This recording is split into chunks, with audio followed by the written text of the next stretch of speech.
अस्सलाम वालेकुम dear student.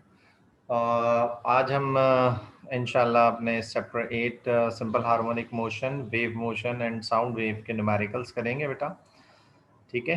और इससे पहले हम इस चैप्टर में जो है सिंपल हार्मोनिक मोशन के टॉपिक्स और वेव मोशन और साउंड वेव के टॉपिक्स को स्टडी कर चुके हैं। रिलेटिवली जो आपके पास न्यूमेरिकल एग्जिस्ट करेंगे वो स्प्रिंग मास सिस्टम के एग्जिस्ट करेंगे बेटा। ठीक है। और इसके साथ साथ जो है आप जनाब सिंपल पेंडुलम के एग्जिस्ट करेंगे। और वेव मोशन में जो है आपके पास वेव इक्वेशन वगैरह और सुपरपोजिशन प्रिंसिपल के तहत जो है हमने फार्मूलाज पढ़े थे नोड एंटी नोड वगैरह के। ठीक है बेटा। तो कंस्ट्रक्टिव इंटरफेरेंस और डिस्ट्रक्टिव इंटरफेरेंस के, तो उस लिहाज से जो है हम बात करेंगे। और साउंड वेव में जो है speed of sound, Laplace correction. ठीक है। और Newton's formula for speed of sound, Laplace correction, weber Fresnel law में भी उसके न्यूमेरिकल्स हो आपके पास। ठीक है। और उसी के साथ साथ डॉपलर इफेक्ट के न्यूमेरिकल एंड बीट्स के न्यूमेरिकल आपके पास यहाँ पर अंडर डिस्कशन होंगे। ठीक है। मैं स्टार्ट कर रहा हूँ अपना फर्स्ट न्यूमेरिकल। ठीक है। तो देखिएगा फर्स्ट न्यूमेरिकल हमारे पास क्या है। ये बेटा आपकी बुक का फर्स्ट न्यूमेरिकल है। ठीक है। और इस फर्स्ट न्यूमेरिकल में क्या कह रहा है, an object is connected to one end of a horizontal spring whose other end is fixed. The object is pulled to the right in the positive x direction by an externally applied force of magnitude 20 Newton, causing the spring to stretch through the displacement of 1 centimeter. Determine the value of the force constant. ठीक है। आपने जो है value मालूम करनी है किसकी बेटा, फोर्स कांस्टेंट की। ठीक है। और किसकी मालूम करनी है, if the mass of the object is 4 kg, be determine the period of oscillation when the applied force is suddenly removed. ठीक है। तो आप इस डायग्राम में भी बेटा इस न्यूमेरिकल को ज़रा समझ सकते हैं। ठीक है। देखिए ये स्प्रिंग है, स्प्रिंग एक एंड से कनेक्टेड है। ठीक है। और दूसरे एंड से जो है ये स्प्रिंग जो है आपके पास क्या कर रहा है, जनाब फोर्स अप्लाई की जा रही है इन दैट डायरेक्शन।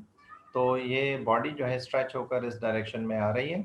ठीक है। इन द सिमिलर मैनर ये वापस जा रही है। जो आपको एफ जाता हुआ नजर आ रहा है ग्रीन कलर में बड़ा एरो, इसका मतलब है इलास्टिक रिस्टोरिंग फोर्स के तहत इस बॉडी ने क्या करना है, दोबारा वापस जाना है। सही है बेटा। तो यही पूरी बात जो है इस न्यूमेरिकल के अंदर दे रहा है। तो हम ज़रा डेटा वगैरह सॉल्व कर लेते हैं और फिर अपने इस न्यूमेरिकल की जानिब आगे बढ़ते हैं। क्या कह रहा था, जैसा कि an object is connected to one end of horizontal spring. जैसा कि ऑब्जेक्ट है कनेक्टेड है किससे बेटा, one end of horizontal spring से। ठीक है। और इसी तरह whose other end is fixed, जिसका दूसरा एंड क्या है बेटा, फिक्स्ड है। The object is pulled to the right in the positive x direction. ठीक है। तो अगर मैं देखूं तो ये पॉजिटिव एक्स डायरेक्शन है, ये नेगेटिव एक्स डायरेक्शन है, पॉजिटिव वाई डायरेक्शन है और नेगेटिव वाई डायरेक्शन है ये। ठीक है। तो इस डायरेक्शन में जा रहा है, तो इस डायरेक्शन में आपको ये बॉडी डिस्प्लेस होती हुई नजर आ रही है। ठीक है बेटा। और उसके बाद कहता है कितनी फोर्स है, तो हम जरा इस न्यूमेरिकल के सोल्यूशन की तरफ जाते हैं। डेटा गिवन, कैलकुलेटर्स वगैरह बेटा हाथ में रखिएगा ताकि आप साथ साथ सॉल्व कर सकें।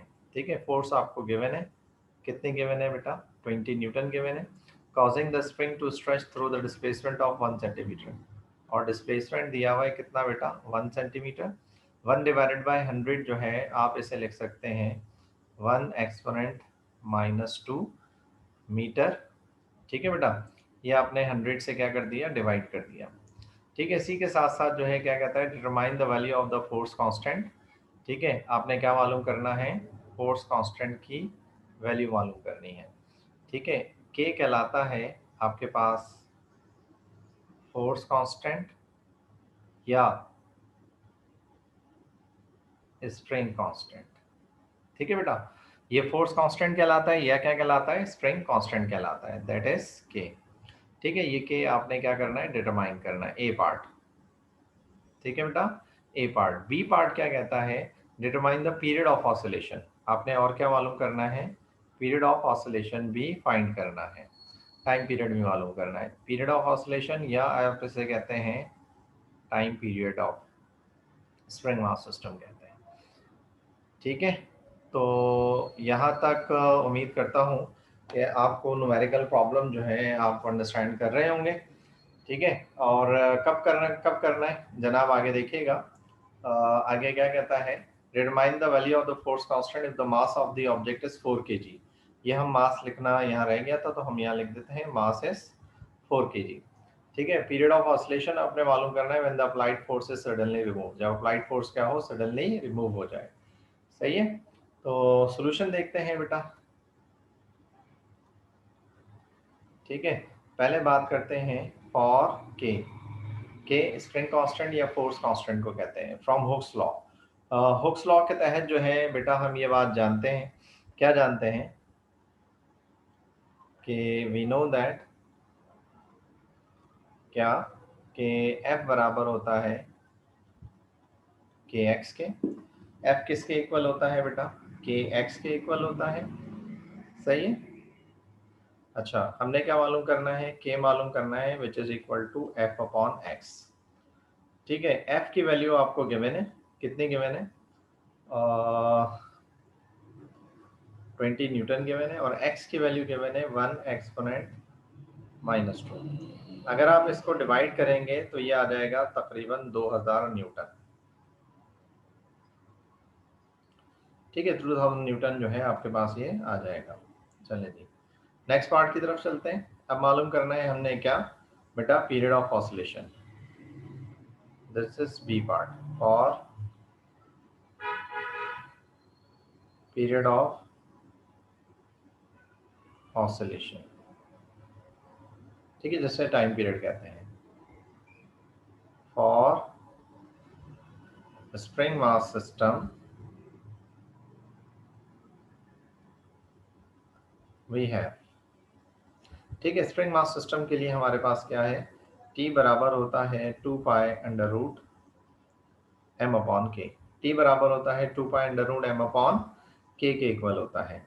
ठीक है। तमाम वैल्यूज हमें पता है, तो हम तमाम वैल्यूज सब्स्टिट्यूट करते हैं। मास हमें गिवन था बेटा कितना, 4 kg, और के स्प्रिंग कांस्टेंट की वैल्यू जो है हमने क्या निकाली है, 2000। ठीक है। ये 2 पाई वैसे ही रहेगा, और अंडर रूट 4 अपॉन 2000 को मैं सॉल्व कर रहा हूँ। ठीक है। आप भी जरा कैलकुलेटर से कीजिए।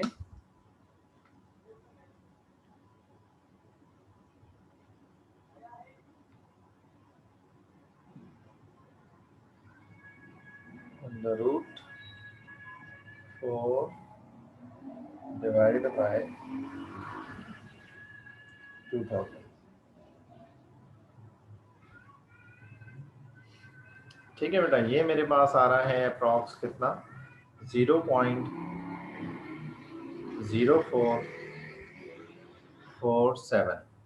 ठीक है। मल्टीप्लाई करते हैं 2 इंटू पाई से। जब मल्टीप्लाई करेंगे 2 पाई से तो आपके पास ये आ रहा है 0.2809 सेकेंड्स। ठीक है। तो ये time period of spring mass system आपके पास ये आ रहा है। ठीक है। इस तरह ये न्यूमेरिकल आपका क्या हो जाएगा, कंप्लीट हो जाएगा। ठीक है। तो जो दिया गया हो उसको आप सेपरेटली लिखेंगे, गिवन में लिखेंगे, रिक्वायर्ड को रिक्वायर्ड में लिखेंगे, सॉल्यूशन को सॉल्यूशन में लिखेंगे। ए पार्ट आपके पास ये था, आप मेंशन करेंगे this is answer of the A part, this is answer of the B part. और स्टेप वाइज जब सारे काम कर रहे होंगे बेटा आप, तो आपको नंबर्स इंशाल्लाह कंप्लीटली मिल जाएंगे। ठीक है। Thank you. नेक्स्ट न्यूमेरिकल की तरफ चलते हैं।